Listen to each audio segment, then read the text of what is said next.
Picking up where we left off, factors influencing evaporation.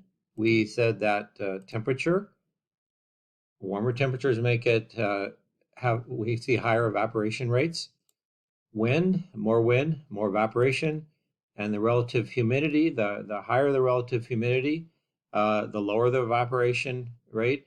Another way of thinking of relative humidity is just how dry the air feels. If it feels dry, it has a low relative humidity. And if it feels not so dry, kind of muggy, then it has a higher relative humidity. And it's pretty intuitive, I think, that when it feels dry, it probably evaporates more water. That is entirely correct. So evaporation then depends on temperature, okay? Now, an interesting thing that comes from, this is basically repeated the previous slide, but with some more detail. What I want to emphasize is the second statement. We already did the first. If evaporation is higher with higher temperatures, then what would happen to soil moisture with higher temperatures? Everything else being equal. So maybe that's easy, maybe that's not for you. But that's an important question because we are in a world where our temperatures are higher, about 2 degrees Fahrenheit higher right now than they have been, depending on where you are. And that has implications for soil moisture. And of course, that influences the health of our forests, of our crops, our food supply, so many different things. So it's an important question. And in the case of wind, the higher the velocity of wind, we already gave you that one, so that's a review. And then there's something that comes from that, and that's what I get this slide over again, and that is this. There is some evidence that local winds are increasing in much of the world due to warmer climates. And there was an article, by the way, that came out, I think it was in Nature late last year, that showed that, and there's been some other anecdotal evidence of that in different places. So this has then a third order effect on evaporation. Basically, here's the chain of causation, or the causal links, the mechanisms that are at work here. Okay, so you have warmer temperatures. The warmer temperatures themselves are making more local winds.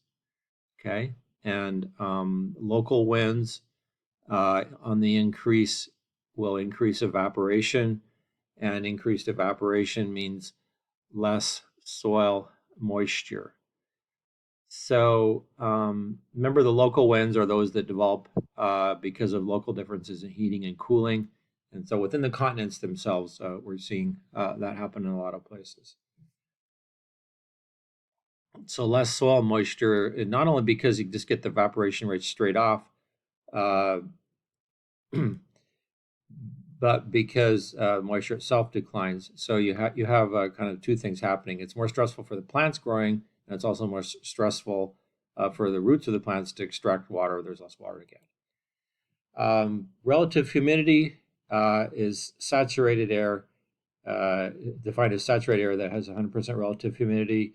The less saturated the air is, the lower the rate, or the higher the rate of evaporation, which we got to before.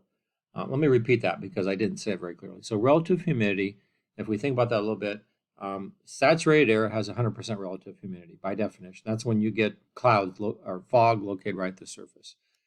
The less saturated the area is, in other words, the drier it is, the higher the rate of evaporation, right? So we kind of did that already.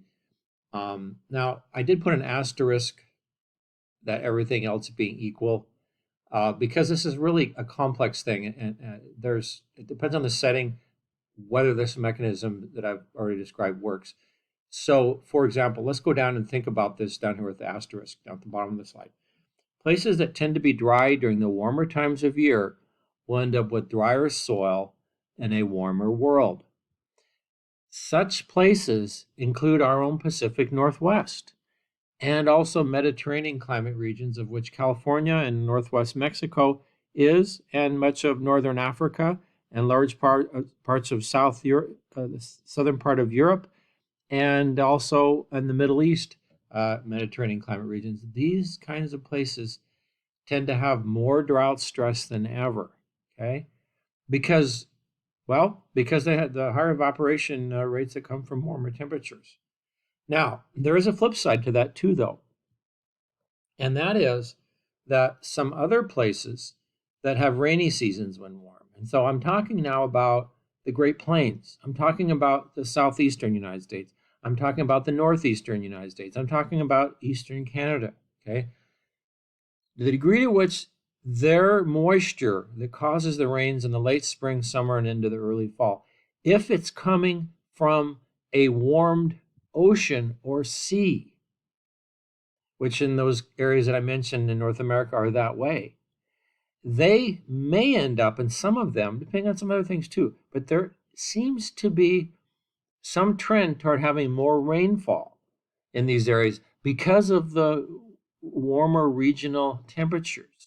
So more rainfall. Why? Because if the oceans are warmer, then, well, you have higher humidity in the air as the air travels over these warmer oceans. It's kind of like, here's a bathtub analogy. Okay, so you have a very hot tub of water, and you, for some reason, you have to get up out of the bathtub and run and get the phone or something before you actually get in it, and you left the door shut and you forgot about it. You come back an hour later. What happens? Wow, the bathroom is just really humid. The mirror is probably fogged up. Even the surfaces in some places might even be moist, okay? Have condensation on them. That's a hot ocean, okay? The analogy is, let's say on the other hand that you had that tub of water, and whatever reasons maybe you had to run off, you had an emergency, you left the tub of water there.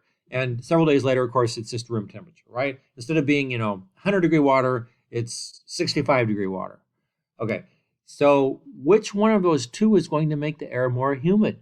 The 100-degree water or the 65? That's pretty straightforward, isn't it? Okay, and there's lots of little examples like this that make a lot of this pretty easy to understand and remember. So if you have a warmer ocean basin, you're going to have more humidity in the air.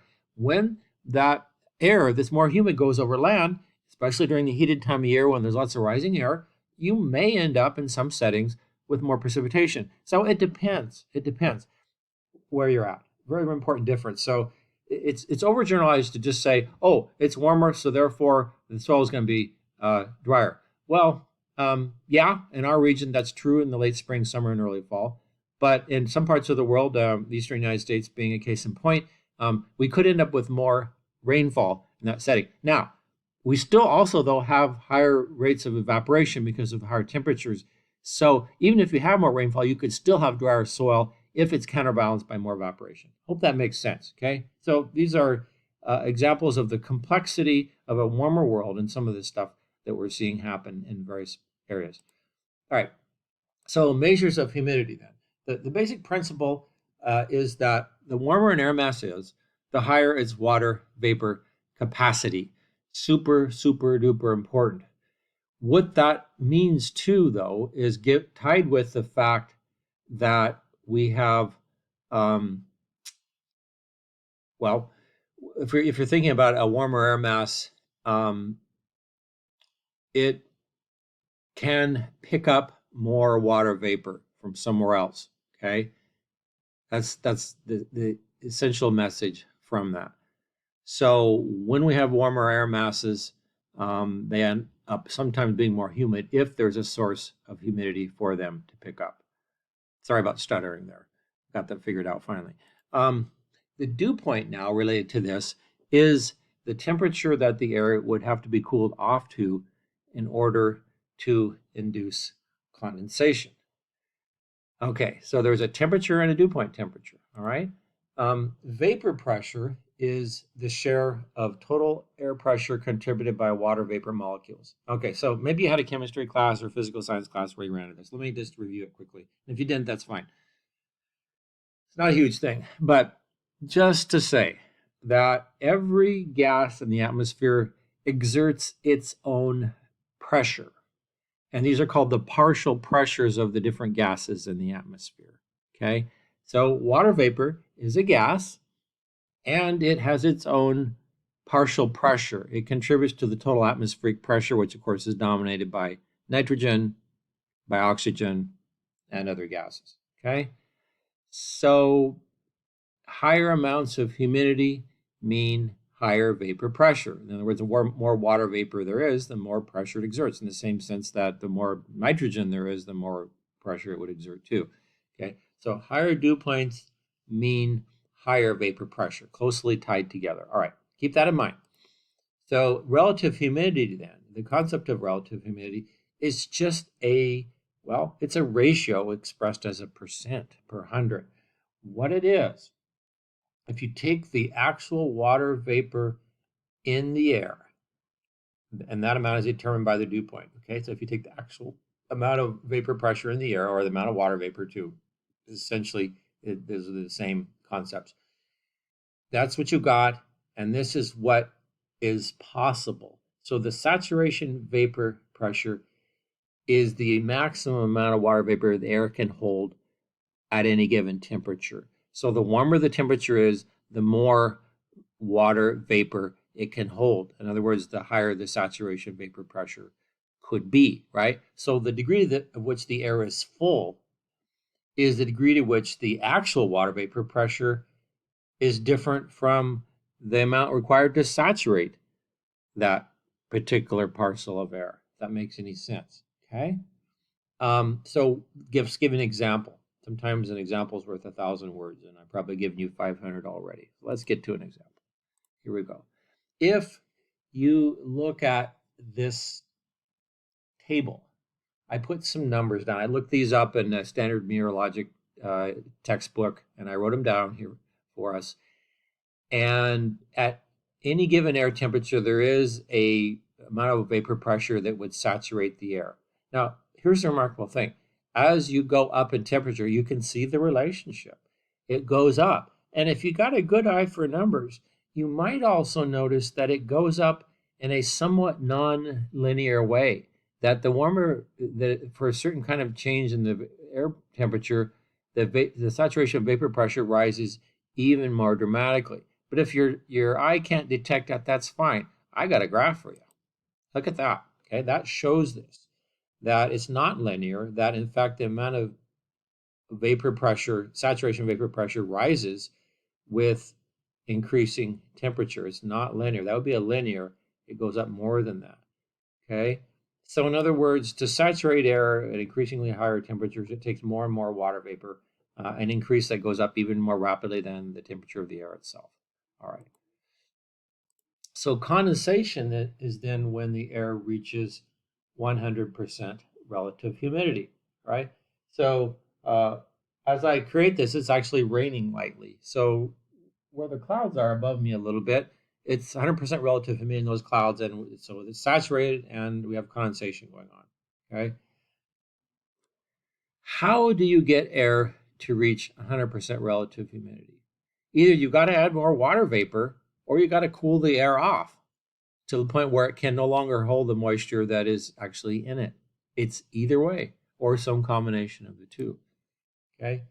Now with condensation, we include in that, say, salt, dust, smoke, other things. So the condensation nuclei provide the opportunity for the water vapor to actually condense on to something, and that the presence of any of those nuclei are helpful in inducing precipitation. Now, dew and frost are kind of special cases. You're not condensing on particles in the air, aerosols, whatever. You are condensing on to the grass in a field, or the leaves of a tree, or the windshield of your car if it cooled off down to the dew point of the air, that sort of thing. So clouds consist of water droplets and or ice crystals. So they're really, really high clouds. Sometimes the cirrus clouds are up high enough where it's really cold up there, and sometimes they're just made of ice crystals. But most clouds consist of water droplets. So if you get a rain on an April day in the Willamette Valley or the Oregon coast, you are looking at water droplets there. Okay.